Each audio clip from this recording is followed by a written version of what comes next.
በአብዛኛዎቻችን ቅቤ መቀባትን እንፈራለን፣ ምክንያቱም ታጥበነው እንኳን ይሸታል አይደለ? ዛሬ ግን ሳይሸት እንዴት ቅቤን መቀባት እንደምንችል እና የባዲ ስክራብ እና ፌስ ማስክ ወይም ደግሞ የሰውነት ስክራብ የቤት ውስጥ ፌስ ማስክ እንዴት መስራት እንደምንችል አሳያቸዋል። ያም ሶስቱንም የምንሰራው በቡና ነው። ቆዳችንና ፀጉራችንን ዛሬ ቴኬር እናደርጋለን። እንኳን ወደ ቻናሌ በድጋሚ መጣችሁ። በዚህ ቻናል ለሄልዚ ላይፍ ስታይል ወይም ለጤነኛ ኑሮ አኗኗር የሚጠቅመንን የምግብ አሰራር ረሲፒዎችን፣ ስለ ስኪን ኬር ማለትም በቤት ውስጥ በናቹራል መልኩ ቆዳችንን እንዴት ቴኬር ማድረግ እንደምንችል ወይም መንከባከብ እንደምንችልና ሌላው ደግሞ የቤት ውስጥ ቀላል እንቅስቃሴዎች ማንኛውም ሰው መስራት የሚችላቸውን እንቅስቃሴዎች እንዲሁም ለአድቫንስ በጅም መስራት የምትችሉትን እንቅስቃሴዎች ልምድ የምንለዋወጥበትና የምንማማርበት ቻናል ነው። አዲስ ከሆናችሁ ቻናሌን ሰብስክራይብ በማድረግ ቤተሰቡ ነው። በድጋሚ እንኳን ደህና መጣችሁ። ያው የሚያስፈልጉኝ ነገሮች አዘጋጅቻለሁ። ያው ቡና በዋናነት የሚያስፈልግ ነው። ቆልቼዋለሁኝ። እንደዚህ የቡና መፍጫ ካላችሁ በጣም ቆንጆ ነው። በደንብ ላም አድርጎ እንዲፈጭ። ከዛ ቀረፋ ደግሞ የተወቀጠው ካላችሁ ጥሩ ነው። እኔ የተወቀጠው ስለሌለኝ ቀረፋውን ራሱን ከቡናው ጋር በደንብ እንዲፈጭ እሱን አድርጌያለሁኝ። ከዛ ቅርንፉድ መጠናቸው እኔ በዛ አድርጌ ለራሴ በዛ አድርጌ ስለሰራሁኝ በዛ አድርጌያለሁ። ግን ለአንድ ቅቤ የሚሆን ከስር እንትኖቹን ግብአቶቹን አስቀምጥላችኋለሁ። በደንብ መፍጨት አለባችሁ። ማለት ስትታጠቡት ፀጉራችሁ ይወጣል። በመላጊያ ስትልጉት ይሄ የቡናው አተላ ነው የሚባለው እሱ ይወጣል። ከዛ እንደዚህ በደንብ ካደቀቃችሁ በኋላ እንደዚህ ሳህን ነገር ጎድጓዳ ሳህን ነገር እኔ እናቴ ከኢትዮጵያ ያላክችልኝ ቅቤ ነው፣ እሱ ነው የምጠቀመው። እናንተ ግን እዚህ ሀገር የምትኖሩ ከሆነ ኦርጋኒክ አንሳልትድ ቅቤ መጠቀም ትችላላችሁ።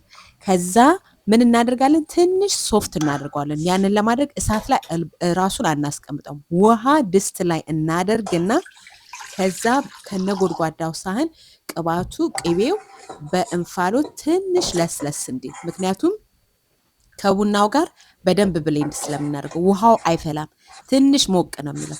ከዛ ለስለስ ማረቱን እንደዚህ እያያችሁ በደንብ ብዙም እንደዚህ መቅለጥ የለበትም። ትንሽ ለመፍጨት እንዲያመቸን ትንሽ ነው ለስለስ የምናደርገው። አሁን ትንሽ ጊዜ አቆየዋለሁ፣ እሳቱን አጠፋዋለሁኝ።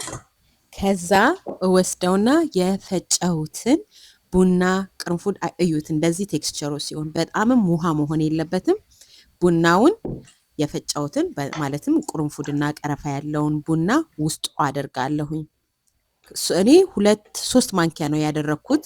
ለእናንተ ግን መጠኑን ከታች ጽፍላችኋለሁ። እኔ በዛ አርጌ ያለኝን ቅቤ ነው የተጠቀምኩት። እናንተ ለአንድ ጊዜ መቀባት የምትፈልጉትን ያህል መጠን ከታች አስቀምጥላችሁና እሱን እየተከተላችሁ ታደርጋላችሁ፣ ወይም ደግሞ እናንተ በምትፈልጉት መጠን ማድረግ ትችላላችሁ። ከዛ የቡና ዘይት አለ፣ እሱን 10 ጠብታ አደረኩኝ። ከዛ የፔፐርመንት ዘይት እሱን ደግሞ 2 ስኮርት አደረኩኝ። ክሎቭ ማለትም የቅርንፉድ ዘይት እሱን እንደዛ አደረኩኝ። በምትፈልጉት እናንተ እንደምትፈልጉት ማድረግ ትችላላችሁ። እነዚህ ቅባቶች ቆንጆ ናቸው። ፀጉራችን እንዲያድግ፣ ጥሩ ወዝ እንዲኖረው፣ ቆዳችን ጥሩ እንዲሆን፣ ጤናማ እንዲሆን ፓምኪን ኦይል ቫይታሚን ኢ ኦይል ነው ያደረኩት።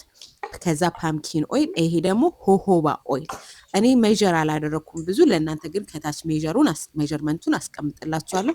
ትንሽ ካዋሃድኩት በኋላ እንደዚህ አይነት ብሌንድ ማድረጊያ ቢኖራችሁ ጥሩ ነው።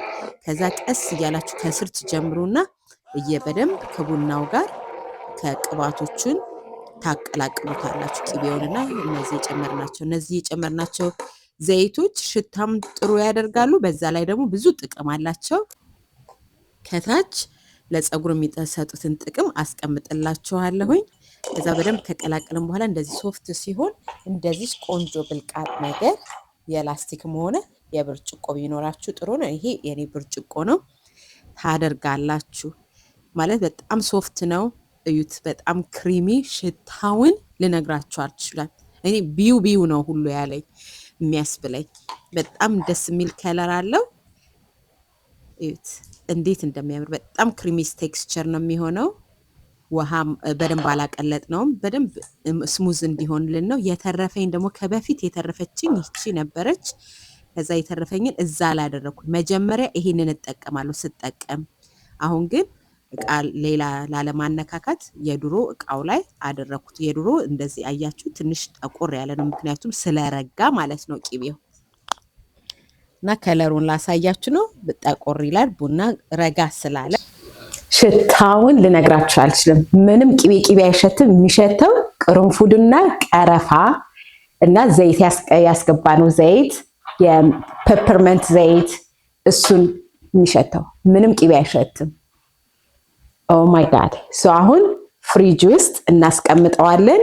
ትንሽ አሁን ለስለስ ስላለ ለመቀላቀል ስንል ለስለስ አድርገነዋል አይደለ? ፍሪጅ ውስጥ አስቀምጠን ለ2 ሰዓት ምናምን ትንሽ ረጋ ሲል ጠንከር ሲል የዛኔ እንጠቀማለን። አሁን ፍሪጅ ውስጥ ይሄን እናስቀምጣለን። ይሄ የበፊት የነበረኝ ላይ ሲተርፈኝ ከላይ አድርጌያለሁ። መጀመሪያ ይሄንን ነው የምጠቀመው። ከዛ ከፈለኩኝ ከዚህ ይጠቀማለሁ ማለት ነው። አሁን ፍሪጅ ውስጥ እናስገባዋለን።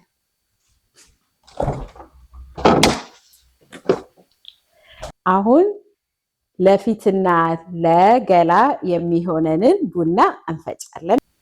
እዚህ ጋር ጥያቄ ሊያስነሳ ይችላል። ለምን ለፀጉር ከፈጨሹ ቡና ላይ አትጠቀሚም ልትሉ ትችላላችሁ። ግን ንጹህ ቡና መጠቀም ፈልጌ ነው። ያኛው ቅርንፉድና ቀረፋ ስላለው አንዳንድ ጊዜ አንዳንድ ሰዎች የተለያዩ ነገሮች አላርጂክ ሊኖራቸው ይችላል። ስለዚህ ፊት ላይ ስለምናደርግ ንጹህ ኮፊ ወይም ንጹህ ቡና ብናደርግ ጥሩ ነው ለገላችንና ለቆዳችን። ከዛ ይሄንን ለገላ ነው የምንሰራው። ብራውን ምንድነው ስኳር አድርጌያለሁኝ። ከዛ በኋላ ደግሞ ፒንክ ሳልት አድርጌበታለሁ የተፈጨው ቡና ላይ። ከዛ ማር እናደርጋለን። ቆንጆ ኦርጋኒክ ማር ቢኖራችሁ ጥሩ ነው። ስኳሩም ደግሞ ብራውን ስኳር ቢሆን ጥሩ ነው። ብራውን ወይም ደግሞ ቡናማው ስኳር ቢሆን ጥሩ ነው። እዚህ ላይ የባዲ ዋሽ ኒቪያ ነው የምጠቀመው እኔ። እሱን አድርጌያለሁኝ። እናንተ ከፈለጋችሁ ማድረግ ትችላላችሁ፣ ካልፈለጋችሁም አለማድረግ ትችላላችሁ። ከዛ ኮኮናት ኦይል አድርጌያለሁኝ። በደንብ እሱን እንቀላቅላለን ክሪሚ ቴክስቸር እስከሚሆነው ድረስ። የባዲ ዋሹን ማድረግ አይጠበቅባችሁም፣ ግን ያው ገላችንን የምንታጠበው በባዲ ዋሽ ስለሆነ እዚህ ላይ አንድ ላይ ስናደርገው ክሪሚ ቴክስቸር ይሰጠዋል። በዛ ላይ ደግሞ ጽዳትም ቆዳችንን ከቡናው ጋር ያጸዳልናል። ስለዚህ ብታደርጉ ጥሩ ነው፣ የኔ ምርጫ ነው። እናንተ ግን አለማድረግ ትችላላችሁ። እዩት፣ ቆንጆ ክሪሚ ቴክስቸር እንደዚህ ሲኖረው ይሄ ትክክለኛ ቆንጆ ስክራብ ስለ ባዲ ሰርተናል ማለት ነው። እጄ ላይ ልሞክረው ላሳያችሁ ነው። በደንብ እንደዚህ በተለይ ውሃ ትንሽ አድርጋችሁ ያው ሻወር ላይ ስትሆኑ ውሃ ላይ ሲሆን በደንብ ላደር ያደርጋል በደንብ። እንዴት ከዛ ታጠብኩትና ላሳያችሁ ነው። ምንም አልተቀባሁኝም። እንዴት ልስልስና ሻይን እንዳደረገው እዩት። እጄ በጣም ነው የምትወዱት። በጣም ሞክሩት። እኔ ይሄንን ካደረግኩ በኋላ ቆዳዬ እንዴት ልስልስ እንደሚል እኔ ስክራብ አደርጋለሁ። ቦዲዬ በሳምንት ውስጥ 2 ጊዜ ማድረግ ጥሩ ነው፣ ይመከራል። እና በትንሽዬ እንደዚህ ብልቃጥ አድርጋለሁኝ። የኔ ዩግሎባ ማርቲ የኔ ፕሮዳክቶች አንደኛው ባዲ ስክራብ ነው። ያው ባዲ ሶፕ አላደርግበትም ስሸጥ የሚስማማችሁና የማይስማማችሁን ስለማላቅ እና አንዳንድ ሌሎች ደግሞ ኢንግሪዲየንቶችንም እጨምራለሁ ለሚሸጠው ማለት ነው።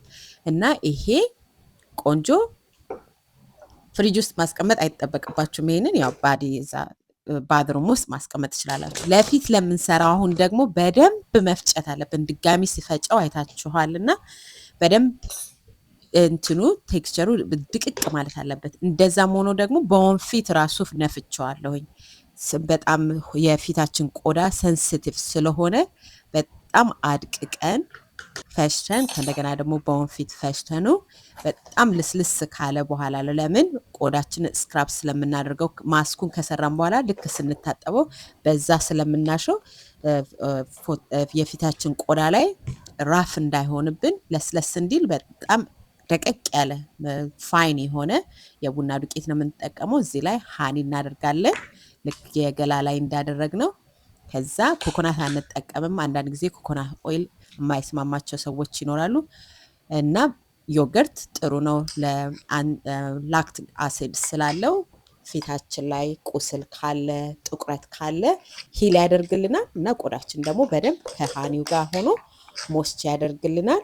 ቡናው ደግሞ ካፌን ስላለው እብጠት ፊታችን ላይ ካለ ካም ያደርገዋል፣ ኤክስፍሎድ ያደርጋል። የደረቀ ቆዳ ካለ ፊታችን ላይ በጣም ብራይት ነው የሚያደርገው። ይሄንን ፌስ ማስክ ብትጠቀሙ ጥሩ ነው። ይሄንንም በሳምንት ውስጥ 2 ጊዜ እመክራለሁኝ ብታደርጉ። ፊታችሁ የቤቢ ፊት ነው የሚሆነው። በቃ የህፃን ልጅ ፊት ነው የሚመስለው ስትነኩት፣ ልስልስ። ቆዳችሁም እንደዛና ቡና በጣም ብዙ ጥቅም አለው።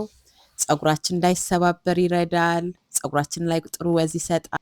ይህ ቪዲዮ ጠቃሚ ነው ካላችሁ ላይክ፣ ሼር፣ ኮመንት ማድረግን እንዳትረሱ። በሚቀጥለው ቪዲዮ ማየት የምትፈልጉትንም በኮሜንት ሴክሽን ላይ አስቀምጡልኝ። ትልቅ ኮሚኒቲ እየገነባን እየተማማርና ልምድ እየተለዋወጥን ነውና ጥያቄም ከመጠየቅ ወደኋላ አትበሉ። ጥያቄዎቻችሁን በኮሜንት ሴክሽን ላይ አስቀምጡልኝ። እኔም ጥያቄዎቻችሁን በተቻለ መጠን ለመመለስ እሞክራለሁ። ትንሽ ብዘገይም ትዕግስተኛ ሆኖ ከመመለስ ወደኋላ አልልም። ቪዲዮዎችን ስለምታዩ እጅግ አድርጌ አመሰግናለሁ። ቴንክ ዩ ፎር ዋቺንግ። በሚቀጥለው ቪዲዮ እስከምንገናኝ ሰላም ሁኑልኝ።